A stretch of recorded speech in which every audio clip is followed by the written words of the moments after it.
नमस्कार साथियों, मैं अभय देव शुक्ल, ऑल इंडिया जन आंदोलन संघर्ष न्याय मोर्चा का राष्ट्रीय अध्यक्ष। आज ये पूरी वीडियो ब्लैक एंड वाइट बना रहा हूँ। कारण ये है कि जिस उद्देश्य के लिए ऑल इंडिया जन आंदोलन संघर्ष न्याय मोर्चा का गठन हुआ, वो तमाम देश के निवेशकों के चेहरे पे खुशियाँ देखनी चाहती थी और उनकी जिंदगी को रंगीन बनाना चाहती थी, खिलखिलाहट सबके चेहरे पे हो। इसके लिए लगातार अपने तमाम साथियों के साथ आंदोलन कर रहे थे। विषम हालातों में भी आंदोलन को एक बड़ा मूर्त रूप देने का प्रयास हम लोग कर रहे थे। ऑल इंडिया जन आंदोलन संघर्ष न्याय मोर्चा के क्रांतिवीर साथियों ने कभी हार मानने का काम नहीं किया। वो अपनी पूरी सेवा समर्पण भाव से देश के करोड़ों निवेशकों की आवाज़ भारत की सरकार तक पहुंचाने में सफल रहे। एक ऐसा समय आया कि देश की सरकार कोई निर्णय लेगी। एक उम्मीद बंधी और देश के गृह मंत्री अमित शाह ने एक कार्यक्रम के दौरान देश के निवेशकों के पैसे के भुगतान की घोषणा करी। लोगों को इंतजार था कि एक पोर्टल आएगा और उस पोर्टल के आधार पर देश के निवेशकों का पैसा वापस होगा। इंतजार में 4 महीने लग गए। 9 महीने के समय में 4 महीने बीते। 5,000 करोड़ की धनराशि जारी करी गई थी। गाइडलाइन में तमाम उआफों की स्थिति थी, लेकिन उन परिस्थितियों को देखते हुए तमाम बार लोगों ने आंदोलन करने की धमकी और चेतावनी भी दी, लेकिन कुछ अंदर खाने से और पक रहा था।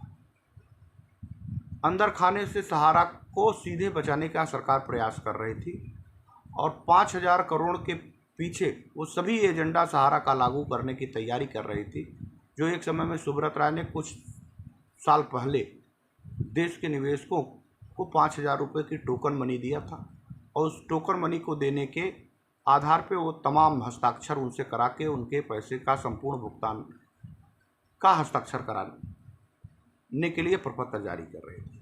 कुछ ऐसा ही प्रपत्र भारत सरकार ने तैयार किया है। सुब्रत राय और सहारा की पूरी स्ट्रेटेजिक प्लानिंग लगभग मिलती जुलती दिखाई दे रही है। आश्चर्य तो तब होता है कि जब भारत की सरकार का देश का गृह मंत्री और सहकारिता मंत्री के रूप में अमित शाह जैसे लोग देश में सुब्रत राय और प्रबंधन तंत्र के लोगों को सामने बैठा के उस पोर्टल का उद्घाटन करते हैं, जिन लोगों के ऊपर गंभीर 3,000 से ज़्यादा आपराधिक मुकदमे दर्ज। देश को शर्मसार करने वाली घटना में सामने देश का गृह मंत्री हो, उसके साथ सामने बैठा कुर्सियां तोड़ रहा प्रबंधन तंत्र, जिसके ऊपर गंभीर 302, 419, 420, 307 जैसे गंभीर आपराधिक मुकदमे हों, उनके खिलाफ वारंट जारी हो चुकी हो और देश का गृह मंत्री सामने उनको बैठा के पोर्टल लॉन्च कर रहा हो और देश के निवेशकों की जगह देश में जघन्य अपराध किए हुए अपराधियों को संरक्षण देते हुए पोर्टल लॉन्च करते हुए ये कहता है कि देश के वास्तविक निवेशकों को पैसा मिलेगा। बेहद हास्यास्पद और आज तक के इतिहास में इस तरह की कोई घटना देश में किसी भी पीड़ित व्यक्ति को न्याय देते वक्त दिखाई नहीं दिया था। इन सरकार में बैठे जिम्मेदार जो जनता के प्रतिनिधि हैं, जनता को खून चूसने वाले लोगों को सीधा संरक्षण दे रहे थे, जिनको तुरंत आदेश करके गिरफ्तार करके जेल के सलाखों के पीछे भेजा जाना था, उनको बाकायदा वो पास जारी कर रहे थे। और पास जारी करना ही नहीं, उन सभी लोगों के समूहों को से वो सेल्फी खिंचाते भी नजर आ रहे थे। इससे यह साबित हो गया कि इस देश की सरकार न सिर्फ भ्रष्टाचारियों से मिली है, बल्कि अपराधियों को भी संरक्षण दे रही है। कानून नाम की चीज का कहीं से भी दूर दूर से नाता भारत की सरकार का नहीं लगता और उस मंच पे देश के सुप्रीम कोर्ट के रिटायर्ड जज और सुप्रीम कोर्ट में महाधिवक्ता के रूप में तमाम मूर्धन्य विद्वान वकील भी वहाँ बैठ के उसकी रहनुमाई कर रहे थे, उनको संरक्षण प्राप्त कर रहे थे। यानी तमाम लोगों का गठजोड़, चाहे वो न्यायिक प्रणाली हो, चाहे वो सरकारी तंत्र हो, या स्वयं नेताओं का एक बड़ा संरक्षण जिसको भारतीय जनता पार्टी पुष्पित पल्लवित कर रही है, पोषित कर रही है, वो इससे साबित हो रहा था कि सुब्रत राय और उसके प्रबंधन तंत्र के लोग बेखौफ होकर देश के निवेशकों को लूटेंगे और लूट करके अपने खजाने भर करके देश के सरकारों को देंगे, जिससे वो चुनाव लड़ सके। इसके लिए पूरी प्लानिंग करे थे। बेहद हास्यास्पद बात रही और बेहद भारत जैसे समृद्धशाली देश में पढ़े लिखे, अनुभव और मूर्धन्य विद्वानों के बीच में देश का गृह मंत्री ये घोषणा करता है कि देश के 5,000 करोड़ से देश के 13 करोड़ निवेशकों में से 10 करोड़ निवेशकों का पैसा वापस करेंगे। और उसकी बड़ी बड़ी कवरेज देश की भ्रष्ट मीडिया कर रही थी और दूसरे दिन अखबारों की फ्रंट लाइन बन गई।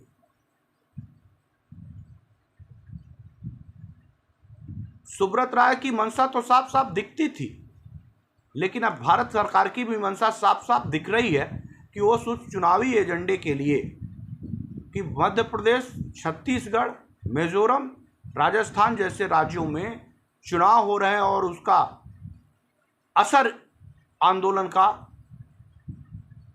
मतदाताओं पे मत पड़े, इसके लिए वो सोची समझी साजिश के तहत देश के निवेशकों के भुगतान में बाधा उत्पन्न कर रहे थे। और एक प्लानिंग के तहत सुब्रत राय की पूरी टीम को केंद्रीय रजिस्ट्रार कार्यालय को हैंडओवर कर दिया। सुब्रत राय के तमाम डायरेक्टर केंद्रीय रजिस्ट्रार कार्यालय के प्रमुख सचिव जैसे लगने लगे। तमाम उनके zonal chief, regional manager, sector manager वहां के चपरासी और वहां के क्लर्क दिखाई दे रहे थे। देश के प्रधानमंत्री की तरह देश की सत्ता चलाने की में जिस तरह मोदी प्रधानमंत्री के रूप में प्रतिस्थापित हो दिखाई देते हैं, उसी तरह पैरेलल सत्ता चलाने का काम देश में सुब्रत राय और उसके प्रबंधन तंत्र के लोग दिखाई दे रहे थे, जिसके वाचक के रूप में, जिसके दूत के रूप में देश के गृह मंत्री सुब्रत राय का फरमान सुना रहे थे।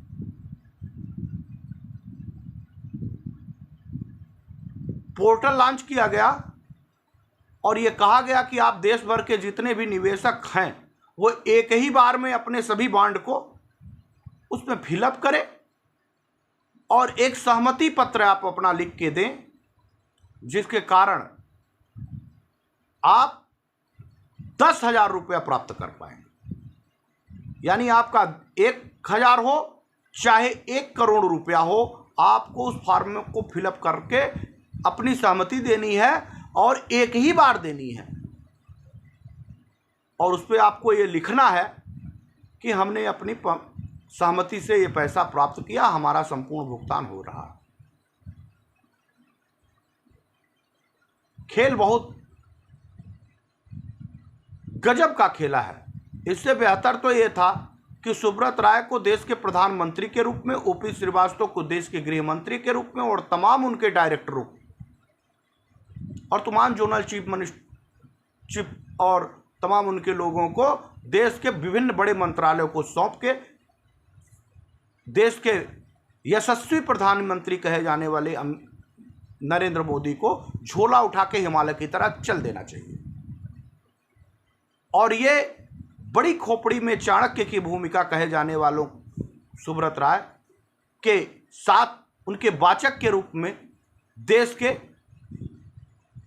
प्रधान गृह मंत्री, सहकारिता मंत्री के रूप में इनको सुब्रत राय के पीए के रूप में प्रतिस्थापित हो जाना चाहिए और वही से देश की सत्ता चलाने के लिए सुब्रत राय को देश का प्रधानमंत्री की गद्दी को सौंप देना चाहिए, जिससे वो बचे खुचे देश के 13 करोड़ निवेशकों में से 140 करोड़ व्यक्तियों का भी खून चूसने के लिए वो तैयार हो। और ये सच है कि देश के गृह मंत्री ने, देश के प्रधानमंत्री ने साबित किया है कि देश की सत्ता किसी प्रधानमंत्री और किसी गृह मंत्री के चलाए नहीं चलती है।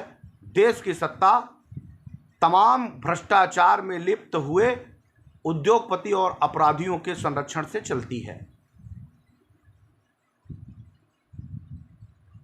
अब ये अच्छा प्रश्न है कि क्या करेगा देश? क्या 13 करोड़ निवेशकों में से वो तमाम लोग जिनका पैसा 10,000 से ऊपर का है, 1 लाख, 2 लाख, 4 लाख, 5 लाख, 10 लाख, ये क्या 10,000 लेके संतुष्ट हो जाएंगे? 10,000 लोग का पैसा लेके अपने घरों पे बैठ जाएंगे, या फिर इस 10,000 का बहिष्कार करेंगे और देश की सरकार के सामने एक बड़ी क्रांति का अभियान करते हुए देश की सरकारों को घेरने का काम करेंगे कि हमको 10,000 रुपये आपके द्वारा पोर्टल लॉन्च किए जाने के दौरान दिए गए वक्तव्य को स्वीकार नहीं है, हम आपका ये पैसा लेने से इनकार करते हैं और हमें देश के 13 करोड़ निवेशकों के द्वारा दिए गए एक एक पाई का भुगतान चाहिए, वो भी विथ ब्याज सूद समेत। चाहे देश का सुब्रत राय, भ्रष्टाचारी नरबच्ची के पूरे प्रबंधन तंत्र को गिरफ्तार करना पड़े, जेल की सलाखों के पीछे भेजना पड़े, या फिर उसके सभी जितने अधिकारी हैं, जोनल, सेक्टर, रीजनल, इन सभी की संपत्तियों को बेच के पूरा करके देश के निवेशकों का पैसा वापस करना पड़ेगा। और नहीं तो देश की सरकार को सत्ता छोड़ने के लिए तैयारी बना लेनी होगी। क्या इसके लिए तैयारी बनाएंगे? अब ऑल इंडिया जन आंदोलन संघर्ष न्याय मोर्चा तमाम देश के उन सभी चापलूसों को जो आज तक सहारा प्रबंधन तंत्र के चालों में फंसते चले आए हैं, क्या ये चापलूसी का चश्मा उतर गया? अगर नहीं उतरा तो उतार दीजिए, अन्यथा देश में जो काम आप रोक रहे थे तमाम जमाकर्ताओं को, उसको देश में अमित शाह ने उन सभी जमाकर्ताओं को माइक लगा के, मंच लगा के और पेपर मीडिया में बड़ी बड़ी बात कहते हुए 10,000 रुपये से शुरुआत करने की घोषणा कर दी, जिससे देश का अंतिम जमाकर्ता तक जाग गया, अपने पैसे को खोज रहा है। अगर वो पैसा नहीं पाएगा और अपने हिसाब का पैसा नहीं पाएगा तो कार्यकर्ताओं और जमाकर्ताओं में वर्ग संघर्ष की स्थिति हो जाएगी और लोग एक दूसरे से मारकाट करना शुरू कर देंगे। अगर अपने भुगतान को लेना है और अपने सम्मान की रक्षा करनी है तो ऑल इंडिया जन आंदोलन संघर्ष न्याय मोर्चा के संगठन के सदस्यता के साथ इस संगठन में जुड़ना होगा। संगठन को मजबूत करिए और एक बड़े आंदोलन की तैयारी करने के लिए हम क्यों नहीं केंद्रीय रजिस्ट्रार सोसाइटी कार्यालय को घेरने की तैयारी बना लें और वहीं से ही देश के प्रधानमंत्री से और देश के गृह मंत्री से कहें, या तो सत्ता छोड़ो या तो देश के निवेशकों का पैसा वापस कराओ, सूद ब्याज समेत 10,000 रुपये नहीं चाहिए, 3 लाख करोड़ रुपए की संपूर्ण भुगतान की व्यवस्था भारत की सरकार को सुब्रत राय को जेल के सलाखों के पीछे डाल के करना पड़ेगा। अन्यथा हम केंद्रीय रजिस्ट्रार सोसाइटी सहित भारत की सरकार के कार्यालय को घेरेंगे और वहीं से ही जेल भरो आंदोलन कर देंगे और जेल में तब तक भूखे प्यासे रहेंगे जब तक आप देश के निवेशकों का पैसा नहीं देंगे। अगर मरना ही है तो लड़ते हुए मरेंगे और सरकार को एहसास कराएंगे कि अगर जनता जाग गई तो सदियों से ठंडी बुझी राख सुबुगा उठी, धरती सोने का ताज पहन इठलाती है, दो राह समय का घर घर नाच सुनो, सिंहासन खाली करो कि जनता आती है। ये जनता जाग गई ना तो अमित शाह जी, देश के प्रधानमंत्री के रूप में नरेंद्र मोदी जी, कान खोल के सुन लो, ये सत्ता तुमको छोड़ देनी पड़ेगी। और जिसका सपना पाले बैठे हो, 13 करोड़ इन्वेस्टर के 5 व्यक्ति, यानी मुखिया है वो इन्वेस्टर, अपने परिवार के 5 लोगों को डाइवर्ट कर सकता है, यानी 65 करोड़ की आबादी को सीधे प्रभावित कर रहे हो, ये तुम्हारे पार्टी को नेस्तनाबूद कर सकती है। सुब्रत राय का प्रेम और सुब्रत राय के पैसे की लालच कहीं तुमको सत्ता से दूर ना कर दे। तो साथियों, निकलिए, जो सरकार निकम्मी है वो सरकार बदलनी है। निकलो बंद मकानों से, जंग लड़ो बेईमानों से। आर्थिक आज़ादी की बड़ी लड़ाई में अब समय आ गया है। हुंकार भरो और लड़ो और दिल्ली फतह कर लो। धन्यवाद। जय हिंद, जय भारत, वंदे मातरम।